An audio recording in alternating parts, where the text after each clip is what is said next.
I am of the nature to age. I have not gone beyond aging. I am of the nature to sicken. I have not gone beyond sickness. I am of the nature to die. I have not gone beyond dying. The Buddha goes on to name a few more things. All that is mine, beloved, and pleasing will become otherwise, will be separated from me, and I am heir to my karma. At the end of that sutra, in that little section of the Upajjhatthana Sutta, he says, thus we should frequently recollect. So this thought, I am of the nature to age, I am of the nature to sicken, I am of the nature to die, has really been rolling through my head since our weekend retreat last week on the peaceful living, peaceful dying. And then also Venerable Tarpa brought it up again in her Bodhisattva Breakfast Corner talk on Saturday. So I wanted to follow up on that same theme. Philosophically, I'm really fascinated with subtle impermanence. Just, I don't know, it's an interesting phenomenon to me to think that it's the change that is happening moment by moment by moment by moment in conditioned things is happening so fast and so subtly that although they say that our senses actually perceive it in some way, that we can't ascertain it. It's happening too fast. But I know that this constant moment of flux must be true in order for things to change in the way that I can see them. But what's also true is, can I or any of us seriously claim to get gross impermanence? Kind of at all. So my fascination with subtle impermanence is really pretty just intellectual, because I don't get the thing that's right in front of me. And it's really important that we actually do that to help reduce our suffering. How do we know we don't get it? Have you ever been to the snack table looking for something that you know was there yesterday? Gone. Things change. Even people bring their kids to sharing the Dharma Day, then we don't see them for a while. And the next time you see them, they're like this big. Shocked. Has it really been that long? Those kids changed. That's gross impermanence is changing, that we could see. Your socks may or may not come back from the laundry. It's not necessarily that the socks died, but your ownership, that is grossly impermanent. Right? So, and we're shocked and irritated every time this kind of thing happens. I don't know, have you noticed that the flowers up by the meditation hall they're beautiful when they bloomed and they're already starting to go? Did you feel a little, oh? So I think it's helpful for us to do some meditation. This inability, as I said, to know this is a huge source of our suffering. So a few years ago, actually, I came upon a series of meditations on impermanence that come from Asanga's Shravaka Bhumi, section of the Yogacarya Bhumi Sastra. And Venerable Children and His Holiness the Dalai Lama cover this in Volume 3, in Samsara, Nirvana, and Buddha Nature. It's expanded a bit more in the book where I first saw this, in Artemis Ingles' The Inner Science of Buddhist Practice, where he details more of the points that are useful for meditation. But I thought since this topic was up for us that it would be interesting to just introduce some of the meditations, because I've found them very useful, and I've dug my meditation chart back out and I'm working on them again. So what Asanga does is he lines out 10 points that are that really support the understanding of the first noble truth, or the first truth known by the Aryas. But the first 5 of these particularly relate to impermanence. And the first one relates to the impermanence of change.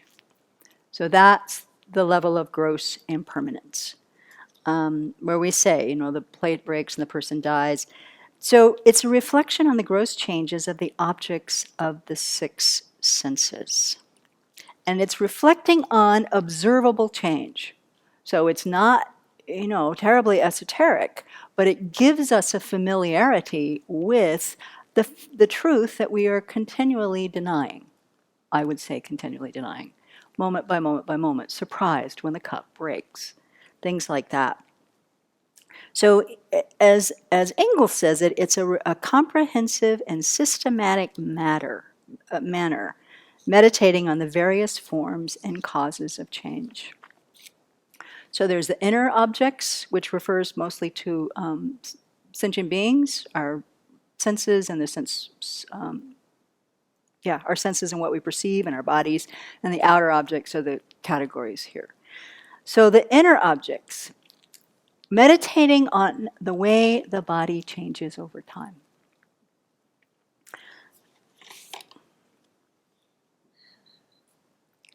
Would you in a million years be able to look at this and go, yeah, I know that girl? Yeah, shaved head or no. Big time change. And even if whether we have them in our little cupboard or not, if we think back over what was my body like when I was 2? What was my body like when I was 6, 15, 25, 45, 55? Yesterday, when I was working in the forest with vulnerable children, I was recalling that 11, 12 years ago, when the boys we were working in the forest with the boys, we could go for hours and hours and hours and hours. The boys would all go in. Well, 2 hours is about my max right now. Change. Now, I may work up to it, but that's kind of beside the point. There's been a measurable, observable external change. And unfamiliarity or maybe more unawareness of that is part of what causes a little suffering. Like, oh, I've lost that capacity, right? So we have suffering along with that. We can meditate on how an individual's complexion, physique, and health fluctuate over time. How did I look when I weighed 115? How did I look when I weighed 125? That just the physical body that changes. You go up, you go down. You're sick for a while, you're healthy for a while. These things are all a part of this physical continuity, right? So it's a familiarity with that kind of change.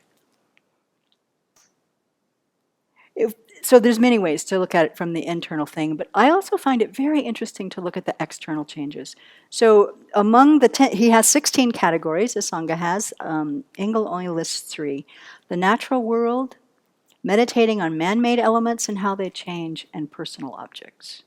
So the natural world meditation is thinking, looking at our hills here, looking at the change in what they looked like before they were clear-cut, what they look like now when they're clear-cut, what they look like in the spring, what they look like in the fall, what they look like in the summer, what they look like in the winter.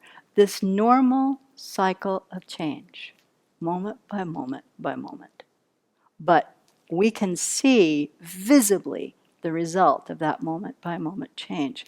And at the end of each of these reflections, there's a phrase, he says, we should say, how remarkable is the impermanence of these conditioned entities. So that's our conclusion. Or we could put it in Mahner's language and just say, how remarkable, things change. Things change. So looking at man-made elements, things like, think of your hometown. I don't know if you've been there lately. The library where I learned to read is now some kind of boutique. The Miss Georgia ice cream store has been turned into a place where you can buy, pot paraphernalia. It's now a hippie district, that neighborhood, right? The bar where my dad used to hang out is still a bar. But everything else in that neighborhood is radically changed. Even now, I drive to Coeur d'Alene. I haven't lived there in 12 years. There are new buildings all over the place. Like, where did that building come from? I'm always surprised. But to meditate on the change that's happening moment by moment by moment, out there in the world helps us get familiar and comfortable with that. And ending that meditation with, how remarkable is this impermanence? Notice another example that they use is how personal objects change. So how tools rust, how knives get dull. We're so surprised. Didn't somebody just sharpen the knives in this kitchen? Why are we irritated that the knife doesn't work? Things change. Are we fond of the Cathedral of Notre Dame? We can meditate on the fact that man-made phenomena, human-built things, change. So I have found these reflections so very helpful. Does that mean that at this point, that I have realized this? Not a bit. But in terms of getting our mind more and more familiar with the gross level changes, it will help us when it comes time for the gross level body to stop, right? So I share these with you. If anybody would actually like the meditation outline, I'm happy to send it. But I found it useful and wanted to share.